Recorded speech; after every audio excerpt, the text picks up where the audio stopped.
Hello, and welcome back to another Daily Top 10's Top 10 video. The human body is an incredible machine, full of secret powers, incredible chemicals, and occasionally, if you're not careful, a dangerous amount of dinner. Our bodies can regrow bones, heal deep cuts, and fight off a whole host of viruses and infections. And the great advances in medicine have taken these abilities much, much further. Thanks to a continuously increasing life expectancy, most of us now have a great faith in the various cures and treatments that are out there. But how important is this faith? Is the belief in medicine itself part of the healing process? And can the faith alone achieve the same results? So today we're talking about the 10 things you didn't know about the placebo effect. For today's video, we have replaced our subscribe button with a placebo button. It's just a blank button, but if you trust us, then it should work just the same as it normally does. Give it a try. Number 10. Caselid. A 19th century reporter called Caselid from Canada set out to uncover the quackery of the Quack-Kakawak tribal shamans, but ended up becoming a great healer himself when he saw that the fakery somehow worked.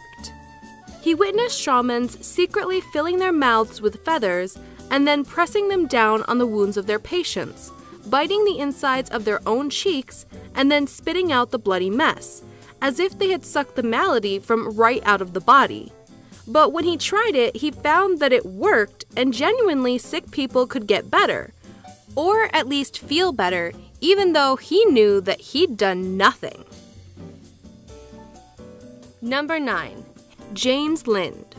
James Lind in 1747 performed the first clinical trial, whereby he tried out various cures for scurvy on 12 patients who were as similar as he could find, giving them things such as seawater, cider, and one lucky pair got citrus fruit, which turned out to be the best cure. He split them into pairs and gave them all the same diet, except for the one cure he was testing. In 1762, he published Essay on the Most Effectual Means of Preserving the Health of Seamen, which is not funny.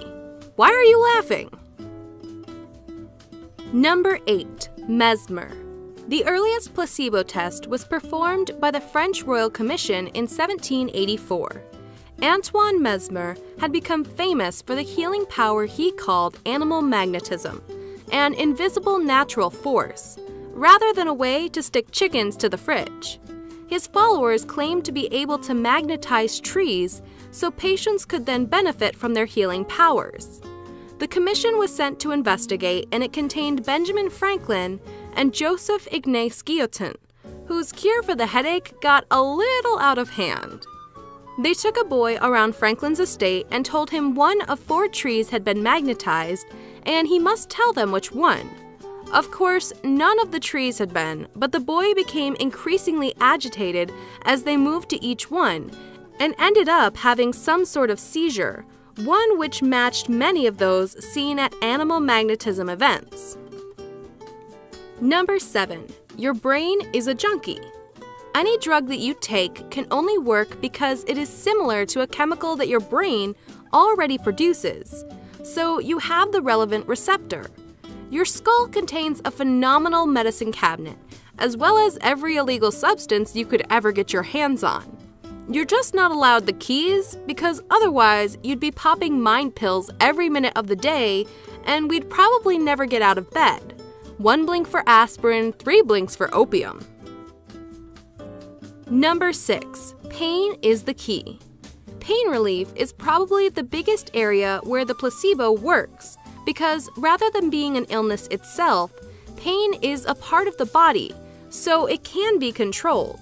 It's similar for other things the placebo works on, like nausea, depression, some digestive issues, and occasionally for immunity.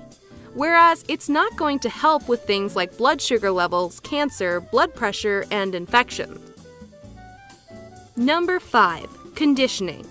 Joe Marchant, a PhD microbiologist and science journalist, has been investigating the relationship of the mind and the body for many years, and often discusses how many placebos are down to conditioning, such as that demonstrated by Pavlov's dog.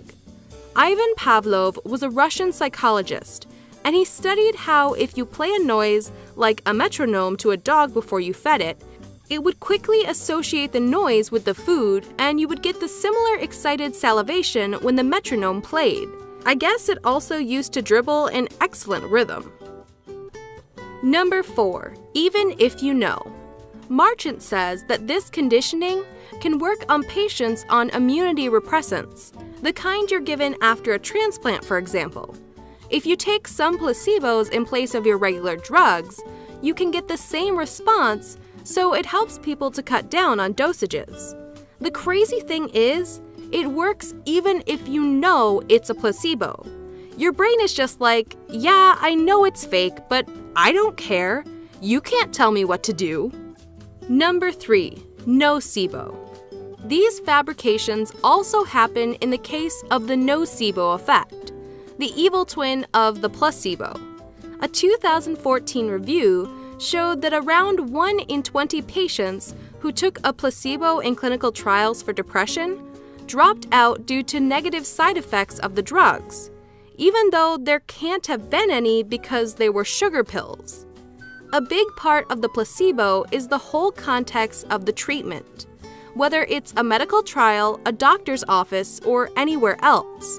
The very fact that someone is listening to you and trying to help you is part of the cure, and so are the fake side effects. Number 2. Alternative medicine. Belief in the treatment is what keeps almost all alternative medicine alive and well, even though the vast majority of it has been proven not to work. Homeopathy, acupuncture, and a lot of chiropractics have not outperformed placebo treatments in multiple trials, but they can outperform no treatment at all. To give an example, a systematic review of acupuncture shows that there was no discernible difference between real acupuncture that tried to realign the magical qi that supposedly flows through you, and fake acupuncture, which involved being randomly poked with a toothpick. But in both the acupuncture and the toothpick prodding, patients did have a reduced level of pain for their particular problem. So the next time your friend has a headache, grab a chopstick and prod them like a voodoo doll. It's for their own good. Number 1. Power of prayer. From a medical standpoint, it's likely that many religious faith healings also rely heavily on the placebo effect. Although some of the more extreme claims of miracle cures may be exaggerated, many could be real. A strong faith and a large social gathering would be the perfect environment for your brain to really believe that a cure was taking place, and so do some of the curing work itself. Your mind can do incredible things if you really buy into something. So if you did end up going through your spam folder and buying some of those suspicious pills, if it's not getting any bigger, it's just because you didn't believe enough. Thanks for watching another Daily Top 10's Top 10 video. And remember, it's our duty to entertain and yours to subscribe. Hello everybody, welcome to the White House News Conference. Good to see you all here. And yes, it is. Emily from Fake News, good to see you, Emily. And of course, David from the Daily Mail, just as fake news. You know it. Look, the White House and Trump especially would like to let the world know of his favorite YouTube channel, which is called Daily Top 10s. Yes. Boring. Look, shut up, Kimmy. Little Kimmy.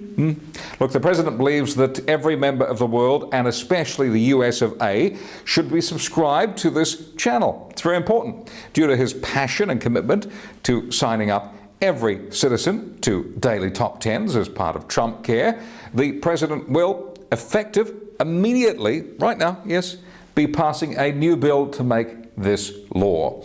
The bill is as follows. I, Donald J. Trump, hereby order all my people of the US of A's to, with immediate effect, subscribe to Daily Top 10s.